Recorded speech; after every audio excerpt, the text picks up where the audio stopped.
Japan वो देश है जहाँ एक साल में लगभग 1500 बार भूकंप आते हैं, यानी कि हर दिन ऑन एन एवरेज 4 भूकंप। और यही नहीं, साल में एक बार जापान सुनामी की चपेट में आ जाता है। ये वही जापान है जो वर्ल्ड वॉर 2 के बाद तहस नहस हो गया था, जिससे 2 दिन के अंदर लगभग 4 लाख लोग मारे गए थे। और आज वही जापान वर्ल्ड की 3rd लार्जेस्ट इकोनॉमी है। किसी ने बिल्कुल ठीक कहा है कि कोई भी देश परफेक्ट नहीं होता, बल्कि उसे परफेक्ट बनाया जाता है, और ये जिम्मेदारी वहाँ रहने वाले लोगों की होती है। और इसका सटीक एग्जाम्पल है जापान। लेकिन ऐसी क्या बात है जापान और जापानीज प्रोडक्ट में कि अमेरिकन अपने प्रोडक्ट से प्यार करते हैं लेकिन यूज जापानीज प्रोडक्ट करते हैं। चाइना अपने प्रोडक्ट्स पूरी दुनिया में बेचता है लेकिन यूज जापानीज प्रोडक्ट करता है। जर्मन अपने प्रोडक्ट्स पर गर्व करते हैं लेकिन वो भी जापानीज प्रोडक्ट पर भरोसा करते हैं। जापान ने इतने कम समय में इतनी विश्वसनीयता कैसे हासिल की, इसके लिए हम शॉर्ट में जापान की हिस्ट्री को समझते हैं। अगर हम आज से 400 से 500 साल पीछे की बात करें तो समुराई के बाद 1650 से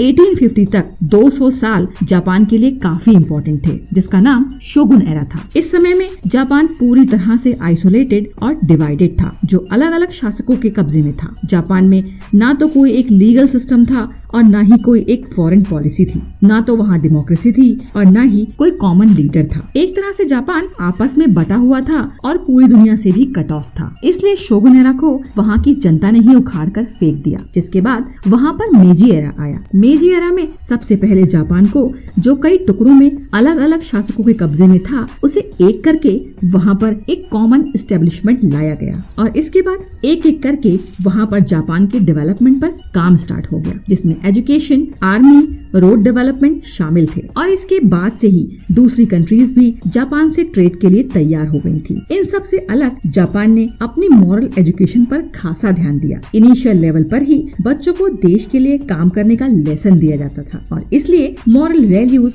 और इंटीग्रिटी जापानीज में आज भी सबसे ज्यादा है। और इस सब के साथ जापान ने खुद को इतना मजबूत बना लिया कि 1905 में रशिया जैसी कंट्री को जापान ने हरा दिया। जापान के पास अपने खुद के नेचुरल रिसोर्सेज नहीं थे, इसलिए उन्होंने दूसरे देशों पर अटैक करना शुरू कर दिया। लेकिन 1941 में जब उन्होंने अपने बढ़ते एम्बिशंस के कारण अमेरिका पर अटैक किया, तो जवाब में अमेरिका ने हिरोशिमा और नागासाकी पर न्यूक्लियर अटैक करके खुद को वर्ल्ड पावर साबित कर दिया। इसके बाद जापान की हालत काफी खराब हो गई थी और जापान ने यूएस आर्मी के सामने खुद को सरेंडर कर दिया था, जिसके जवाब में अमेरिका ने जापान से कहा कि वो अब कभी भी अपनी आर्मी बिल्ड ना करे, क्योंकि उनको सुरक्षा अब अमेरिका देगा। जापान इसके लिए राजी हो गया। जापान की आर्मी लीडरशिप काफी स्ट्रॉन्ग थी, लेकिन फिर भी वहाँ पे आर्मी को खत्म कर दिया गया और अपनी आर्मी के इंटेलिजेंट ऑफिसर्स को वहाँ की गवर्नमेंट ने बिजनेस पर फोकस करने को कहा। हिरोशिमा नागासाकी न्यूक्लियर अटैक के बाद जापान की हालत काफी खराब हो गई थी, लेकिन फिर भी जापानी नहीं रुकी और लोगों को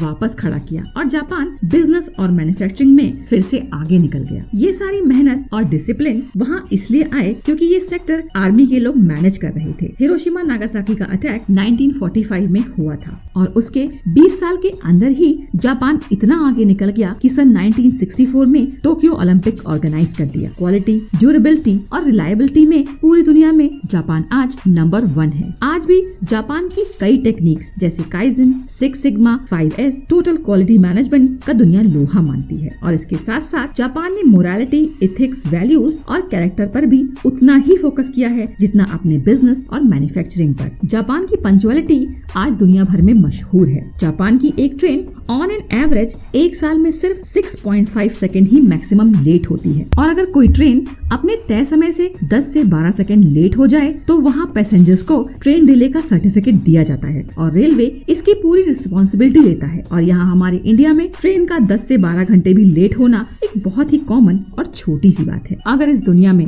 सबसे बड़ी गोल सेटिंग कोई हुई है तो वो की है जापान ने। अपनी डूबती इकोनॉमी और खराब कंडीशन के बावजूद उन्होंने इससे बाहर निकलने का फैसला किया और 1950 में एक गोल सेट किया कि आने वाले 10 सालों में वो टेक्सटाइल इंडस्ट्री में वर्ल्ड में नंबर 1 बनकर दिखाएंगे, जबकि जापान के पास खुद के कोई भी नेचुरल रिसोर्सेज नहीं थे। और 1960 आते आते जापान टेक्सटाइल इंडस्ट्री में नंबर 1 बन गया। दुनिया भर में जापान की सक्सेस के चर्चे होने लगे और इसके साथ ही जापान यही नहीं रुका, उसने आगे के 10 साल में स्टील मैन्युफैक्चरिंग में नंबर 1 बनने का गोल सेट किया। जबकि जापान में स्टील बनाने के लिए ना तो आयरन ओर था और न ही कोल ओर, और 1970 आते आते जापान स्टील मैन्युफैक्चरिंग में भी नंबर 1 बन गया। लेकिन जापान यहाँ भी नहीं रुका। अब उन्होंने ऑटोमोबाइल सेक्टर में नंबर 1 बनने की ठानी और 11 साल के अंदर जापान ने अपना ये टारगेट भी अचीव कर लिया और आज जापान दुनिया का सबसे बड़ा ऑटोमोबाइल मैन्युफैक्चरर कंट्री है। एक ऐसा देश जिसमें साल में लगभग 1500 बार भूकंप आते हैं, साल में एक सुनामी आती है जो 2 न्यूक्लियर अटैक झेल चुका है, जिसकी इकोनॉमी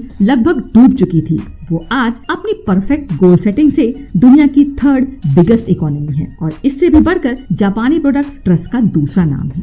अगर आपने अभी तक हमारे चैनल को सब्सक्राइब नहीं किया है तो प्लीज सब्सक्राइब कीजिए और बेल आइकन को दबाइए ताकि आपको हमारे आने वाले वीडियोस की नोटिफिकेशन टाइमली मिल सके।